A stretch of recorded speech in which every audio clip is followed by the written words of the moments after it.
निळावंती महासागराच्या अंधकारमय पाण्यात खोलवर बुडत चालली. विचारही अंधकारासोबत खोल जात राहिले. समुद्राच्या तळाशी तिला अग्निप्रकाश दिसला. महासागराच्या तळाशी जिवंत राहून आग ओकणारा ज्वालामुखीचा डोंगर दिसला. आपला मोक्ष समोर दिसल्यावर निळावंतीला जेवढं शांत वाटायला पाहिजे होतं तेवढं तिला वाटलं नाही. आयुष्यात पहिल्यांदाच असा प्राणवायू थांबल्यासारखं वाटलं. तिला एक साधा प्रश्न पडला. मी महामाया बनले हे आयुष्य काही मी स्वतःहून मागितलं नव्हतं, पण मान्य केलं मी. शेकडो पावसाळे या जंगलाची आई बनून राहायला आवडलं. गाई म्हशी पाळणाऱ्या गोरख आणि कमळीबाईंच्या पोटी जन्माला आले मी. एक मूक मुलगी तान्हाई बनून, पण त्याआधी मी कोण होते?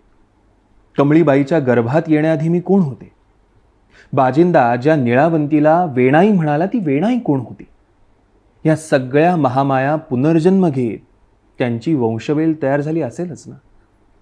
पण त्या वेलीचं मूळ काय? माझ्या त्या मूळ महामाया स्वरूपाची सुरुवात कुठून झाली?